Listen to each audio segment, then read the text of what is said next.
So family, there's a game when I was younger we used to play. They called it the telephone game.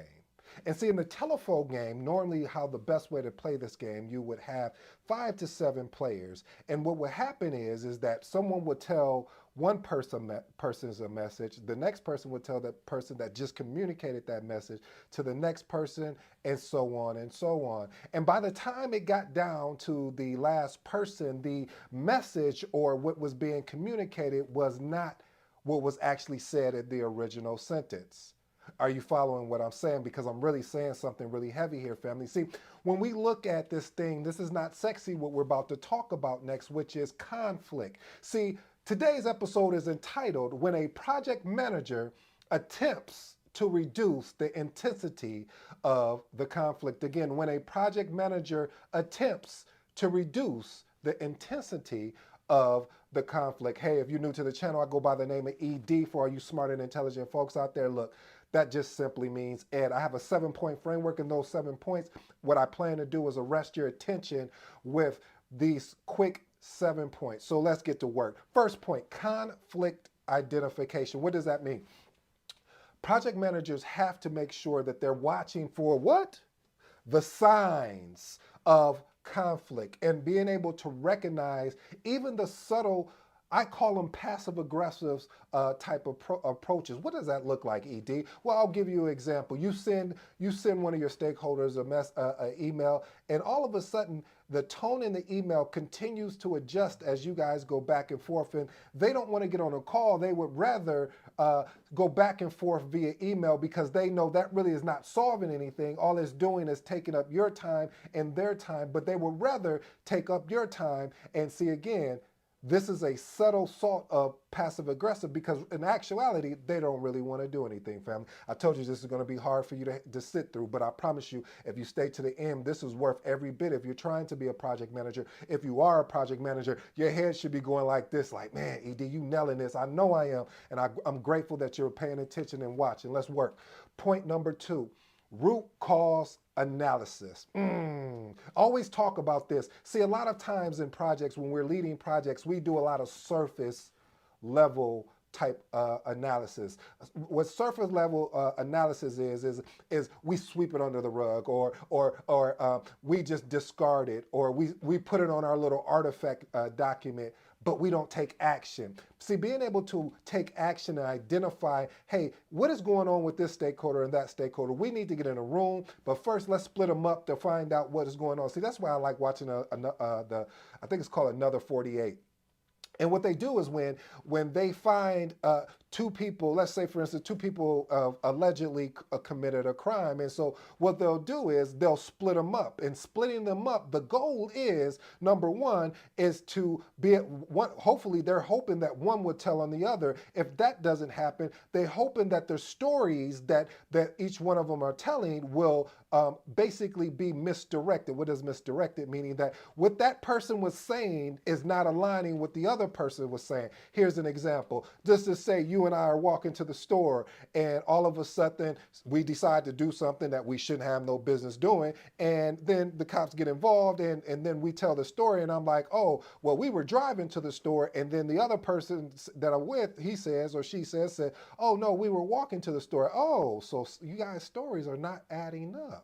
Something is off here. And that's what the thing about root cause analysis, we have to get deep into what is going on. Is it something happening at home? Is it basically a personal problem? Or do you just don't want to be here? If you don't want to be here, you know, we need to find a place where you can be that you can work on. Or are you burnt out? See, a lot of times, family, we forget that when we lead projects, this is not the only project that they're working on. I know we would love to believe that our project was the only one, the be all, the say all, but this is not the only project that they're working on. And sometimes what we have to do as leaders in project management is to ensure we have to do what I call health checks. So doing a health check will be able to look at the root cause to understand what is actually going on, not what you're telling me. My mentor would always say to me, he'd say, ED, you need to pay attention to what they're not saying. I'll let you vibe on that for a minute. Because family, when you start paying attention to what people are not saying to you, you start developing. I think this is what they call instinct. Okay, you don't like that, intuition, and being able to have intuition and having that instinct allows you to be proactive versus reactive. Let me move. I'm cooking right now. Point number 3, effective communication. You guys know I love the thing, being able to have effective communication. And it's a art. What is an art? Something that you need to study, something that you'll never master, because there are always going to be different ways to be able to communicate. But project managers have to be skilled communicators, ensuring all stakeholders involved have their concerns and their perspectives met. Because a lot of times, as you guys know, a lot of the frustration comes from the set expectations when you are going over the project charter with the team and you're saying, hey, this is the objective, these are the high level this is the high level schedule. This is the high level scope. We're going to dig deeper into this.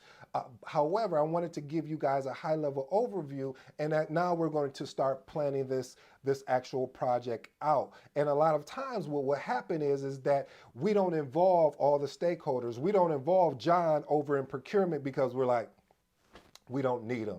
Instead of involving John in procurement, because you may not know that John may have worked in the application department before he transferred over to the procurement department. He may say, hey, ED, you might want to work with Sarah over there because she may be able to give you some guidance on the application. See, family, we have to stop having tunnel vision in certain areas. I'm not saying tunnel vision is bad, but sometimes it can be when we don't open up the scope to be able to understand that we need to involve more people. And then as we understand, as the project starts to develop, and I'm speaking more from a predictive, which is a waterfall approach, that we will be able to have a better understanding of who needs to be part of the party and who needs to go sit down and just chill out. Let's move on to point number 4. Conflict escalation management. You know, family, I struggled with this early in my career, and the reason why I struggled with it is because when you get that opportunity to lead your first project, you're super excited, and you don't want to escalate anything because you feel ashamed that it looks negative, like you don't know what you're doing. But family, is just the opposite. You see, what I love is what I heard, and I may destroy the quote, so please forgive me, but I heard if you don't want to go far, then just basically you don't bring anybody with you. I think I remixed that in a sense. But the point I'm trying to make, family, is you have to be able to escalate when it's necessary. Now, you don't want to do what they say, the boy that cried wolf, and then when the actual wolf showed up, then it was too late. So you want to be strategic. You want to ensure that when you're looking at your project and these conflicts keep happening and you've done everything proactive. Here's a side note. Here's a tip. I got this just for you because I know I got some people that are watching that really enjoy what we're doing here. And by the way, I'm so grateful. I truly am. But I want to give a tip. I want to give some value. I want to over deliver. Is that okay with you? When you look at a project, and you're having you're having conflicts, you're having issues within the project, and the stakeholders are refusing to get along so we can move along, and you have to escalate. Let me give you this one tip. What you want to be able to do is be able to say, when you have to escalate, these are the solutions that I did, not that I tried, that I actually moved through, and here's the result. Ooh, because see, when you have that in place, any exceptional leader will be appreciative because now they know that they didn't have to do the thinking for you. So then they could work with you more, because what happens a lot of times, leaders should be developing other leaders. So they may set it up for you where you will get that aha moment and say, oh, okay, maybe this is how I can attack it. And sometimes they will have to step in, and stepping in and saying, hey, we're going to get this person off the project because this person is not being effective enough. This person is not contributing. If they're not contributing, why do we have them here? Let's move on to point number 5. Negotiation and meditation. Listen, I think that's a part that we don't really talk about within project management is having the ability to negotiate. I would even add, besides negotiation and meditation, I would also add persuasion, being able to be persuasive. That's why I think every project manager should have the opportunity to go in sales and do it for a month or two, or even if you don't want to do it, read some sales books, because it's going to be imperative that when you are speaking to your stakeholders, how are you going to get them to be on the same page as you and they don't report to you? You know how I'm going to tell you how you do that. You have to be just as committed or even more. You have to go above and beyond or even more than what they're doing, because then they'll see your value. They say, oh, this person, he wants to get into the fight with me. He doesn't want to sit on the sideline and just dictate what we should be doing. No, he's willing to assist, and he's not using, I got in trouble for this last time, so I'm coming back again. So if you're paying attention, you can go ahead and comment again. You gotta have to get in there and sometimes help your stakeholders, even though it's not your job, but it's part of your project. And if you're really committed, not interested, you're willing to do what you have to do so you can order to do what you need to do. Let's move on to point number 6. Conflict resolution strategies. What does that mean? That means, I shared with you earlier, is being able to have the ability to employ a range of strategies, sort of like compromise, collaboration, avoidance, accommodation. Now, here's the caveat. Pay attention to this, family, because I don't want to lose you on this. This is dependent on the situation. There's certain situations that you just cannot collaborate because your stakeholders do not want to set you up for success so you can set them up for success, or vice versa. I've seen some project managers that would not set their stakeholders up for success. They would just say, well, it's their job, just let them figure it out. I'm not scheduling that meeting. I'm not taking any no, they do it. No. So again, family, you have to be cognizant of the situation. And I hate to say this, but I love to say it at the same time, because I'm still learning that you're only gonna learn this through wisdom, or you're gonna learn it through other people that have been through it, like myself, like other project managers. Maybe you've been through it on a personal level, and being able to tie that even to a business level. Because I always say project management is one of those careers and fields that I definitely wish more people would jump into, because it's such an exciting career to be able to have the abilities. You will be shocked that some of the things that you do in your personal life that can transfer over into project management. Let me go on to my point number 7, which is a win-win solution.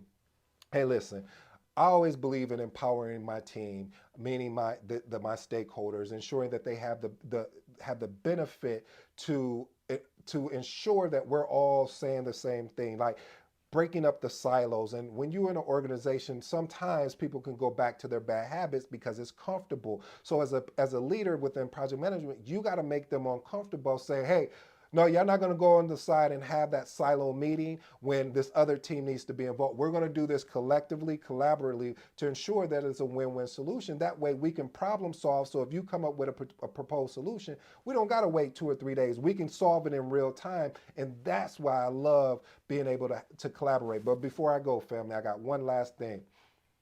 Point number 8. I know a lot of people don't do this. You know why I know? Because I've asked for this document. But there was an organization that I worked at where they actually did this. They actually kept a running report, and they didn't share it with everyone. They only shared it with the project manager that was going to be leading a certain project that had those stakeholders. And what this is called is a conflict documentation. What is that? It's a record of conflicts and resolutions. Basically, I like to call it my lessons learned conflict documentation. Ooh, I like that. Let me tell you why I like that. I like it because now you have an understanding of who's you're dealing with and how it was handled, whether in the past, present, or well, how it can, and so that way it can be handled in the future. This basically allows for to prevent, or I should say, meet conflicts head on. Hey, family, I hope you enjoyed today's episode. I've been your boy ED. Until next time, you know my slogan. I'm out.